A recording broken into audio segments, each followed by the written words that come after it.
Assalamualaikum warahmatullahi wabarakatuh. Selamat malam. Terima kasih sebelumnya karena sudah bersedia meluangkan waktu untuk mengikuti sesi konseling ini. Sebelum kita mulai, bagaimana kabarnya hari ini?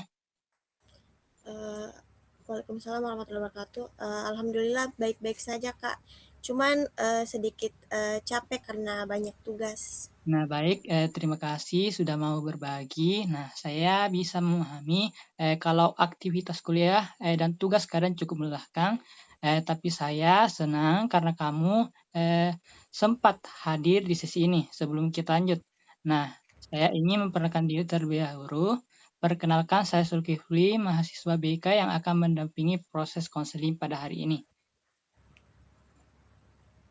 Nah, sebelumnya saya ingin menyampaikan bahwa dalam sesi ini tidak ada jawaban benar maupun salah. Di sini kita hanya akan berbicara terkait apa yang sedang kamu alami, khususnya hal-hal yang mungkin sedang mengganggu pikiran atau aktivitasmu sehari-hari. Nah, saya juga ingin memastikan bahwa apa yang kamu ceritakan di sini itu bersifat rahasia dan hanya digunakan untuk keperluan konseling. Jadi kamu tidak perlu khawatir untuk bercerita. Baik Kak. Nah, sebelum mulai jauh, saya ingin memastikan dulu apa yang membuatmu tertarik untuk mengikuti sesi konseling ini.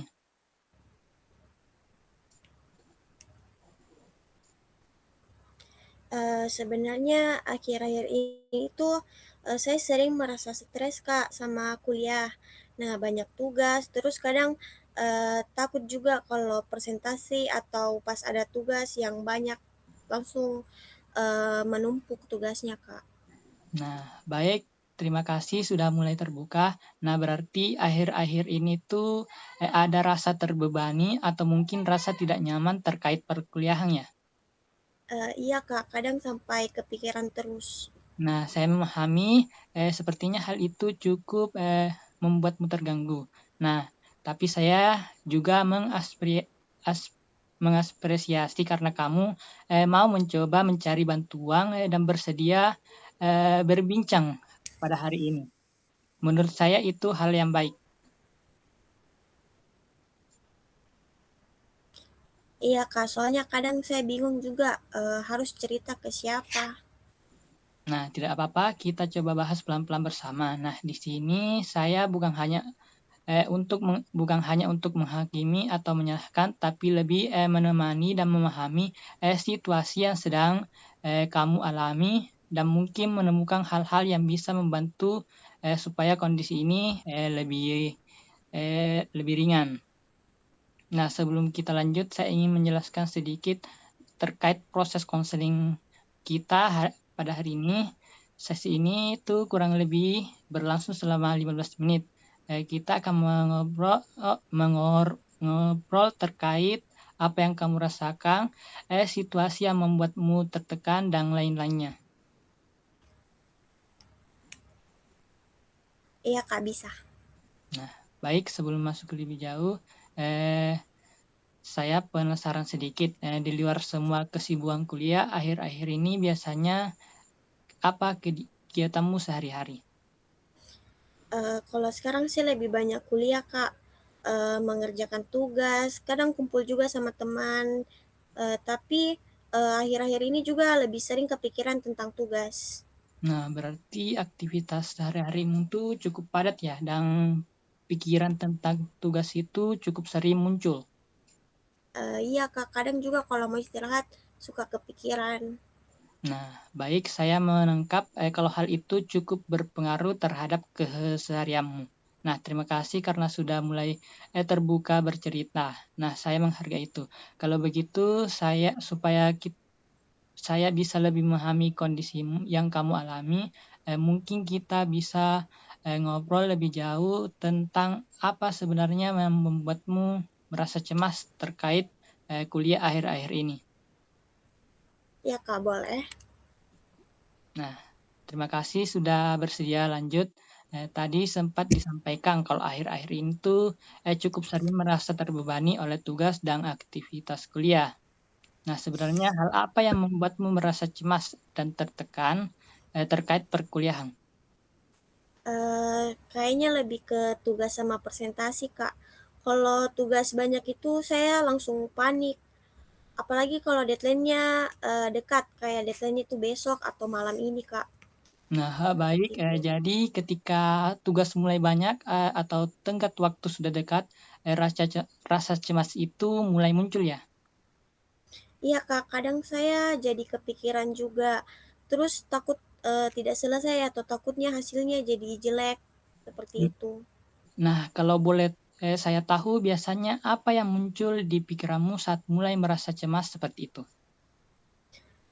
Biasanya saya mikir kalau saya itu tidak bisa kerjakan dengan baik.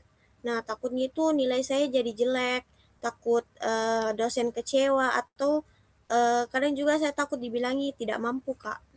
Nah, berarti ada kekhawatiran terkait hasil, dari penilaian orang lain, begitu ya? Iya, Kak, apalagi, kalau lihat teman-teman saya kayaknya mereka lebih cepat paham atau kayak lebih bagus hasil tugasnya daripada saya. Nah, saya memahami, jadi ketika melihat hal lain, kamu terkadang membandingkan diri sendiri dan akhirnya merasa kurang percaya diri. Iya, Kak, sering begitu, sering terjadi. Nah, kalau situasi seperti itu biasanya paling terasa kapan? Misalnya menjelang ujian, presentasi, atau tugas menumpuk. Paling sering pas mau presentasi sama kalau tugas sudah banyak, Kak. Kalau presentasi itu saya sering takut salah bicara, Takut seperti itu.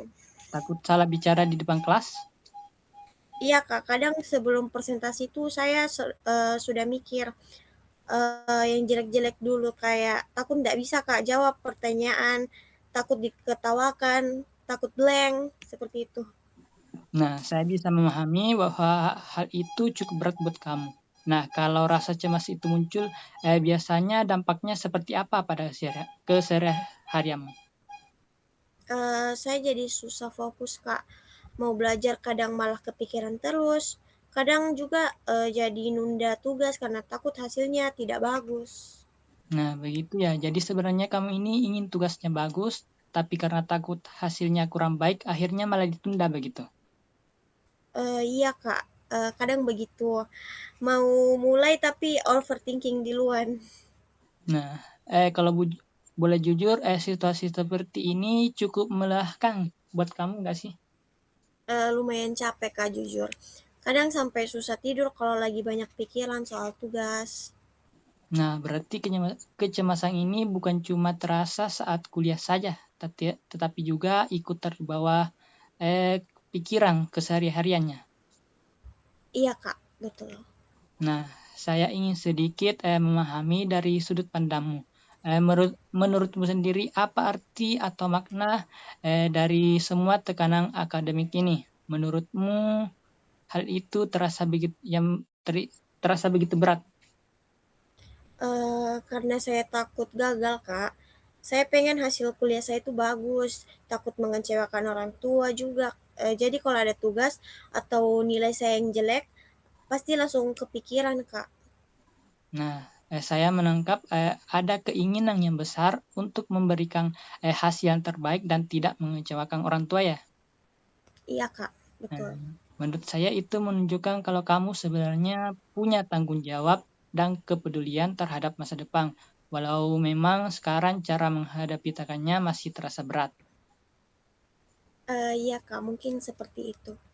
Nah, terima kasih sudah cukup terbuka pada cerita hari ini. Dari cerita kamu, saya menangkap bahwa ada rasa takut gagal, takut dinilai kurang baik, serta kebiasaan membandingkan diri dengan orang lain. Tapi di sisi lain, saya juga melihat kamu punya keinginan kuat untuk berubah dan menjalani kuliah dengan lebih tenang. Apakah sejauh ini yang saya pahami cukup sesuai dengan apa yang kamu rasakan? Iya, Kak, cukup sesuai. Nah, baik, setelah kita memahami kondisi kamu yang kamu alami, saya ingin mengajak kamu melihat kemungkinan perubahan yang bisa terjadi ke depannya. Ya, Kak, siap. Nah, baik. Tadi kita sudah banyak membahas tentang apa yang kamu alami. Nah, sekarang saya ingin mengajak kamu membayangkan sesuatu. Mungkin pertanyaannya agak berbeda dari biasanya. Misalnya malam ini setelah tidur, sebuah keajaiban terjadi. Keajaiban itu membuat rasa cemas terkait kuliah kamu selama ini berkurang atau bahkan menghilang.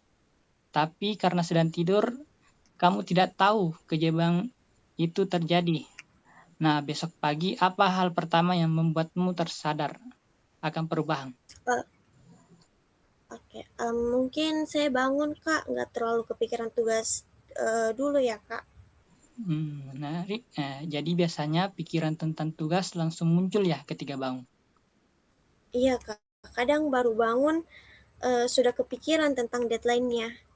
Nah, kalau besok pagi ternyata lebih tenang, lalu apa lagi yang mungkin berbeda? Mungkin saya lebih semangat kuliah, nggak terlalu takut kalau ada presentasiku nanti. Nah, kalau lebih semangat dan tidak terlalu takut presentasi, biasanya kamu akan melakukan apa yang berbeda? Mungkin saya lebih siap, Kak, tidak terlalu panik dan juga lebih percaya diri lagi. Nah, berarti kondisi kamu ini yang kamu harapkan sebenarnya adalah bisa menjalani kuliah dengan lebih tenang. Tenang. Iya, Kak, saya pengennya sih seperti itu. Nah, baik, sekarang saya ingin mengajak kamu melihat kondisi kamu saat ini. Kalau tingkat kecemasan kamu terkait kuliah itu ibaratnya angka dari 1 sampai 10, berapa? Mungkin di angka 8, Kak. Oke, angka 8 cukup tinggi ya. Apa yang membuatmu memilih angka 8 dan bukan 9 atau 10? Karena walaupun, cemas, saya masih tetap kuliah dan juga tetap berusaha untuk mengerjakan tugas saya, Kak. Nah, saya menangkap sesuatu yang penting dari jawaban kamu. Walaupun merasa cemas, kamu tetap berusaha hadir kuliah dan menyelesaikan tanggung jawab. Iya sih, Kak, walaupun kadang berat. Nah, menurut saya itu sesuatu yang patut diapresiasi. Tidak semua orang tetap bertahan di tengah tekanan seperti itu. Kalau misal nanti perlahan turun dari ke angka 7, menurutmu perubahan kecil apa yang mungkin terlihat? Mungkin saya nggak terlalu panik, Kak, kalau ada tugas lagi. Apalagi? Saya mungkin mulai mengerjakan tugas lebih awal, untuk tidak menunda-menunda. Nah, baik. Jadi perubahan kecil pun sebenarnya sudah cukup berat ya buat kamu. Iya, Kak. Nah, saya penasaran sedikit, pernah nggak sih situasi ketika kamu sebenarnya bisa menghadapi tugas dan presentasi dengan tenang? Pernah sih, Kak. Nah, boleh cerita situasinya seperti apa? Jadi waktu semester lalu saya pernah presentasi dan ternyata lancar. Awalnya saya juga, takut, tapi karena sudah belajar sebelumnya jadi kayak lumayan tenang. Nah, menurutmu apa yang berbeda dibandingkan kondisi sekarang dengan saat itu?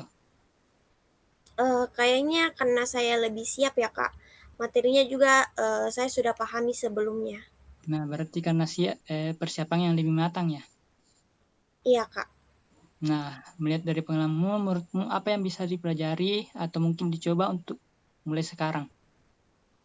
Mungkin saya harus mulai belajar ataupun, mengerjakan tugas-tugas lebih awal biar, tidak terlalu panik, Kak, Nah, kalau ada deadline. nah, saya rasa itu ide yang bagus. Nah, sekarang dari cerita tadi saya melihat beberapa hal positif dari kamu yang mungkin selama ini kamu kurang sadari. Nah, pertama, walaupun merasa cemas, kamu tetap berusaha menjalani kuliah dan menjalankan tugas.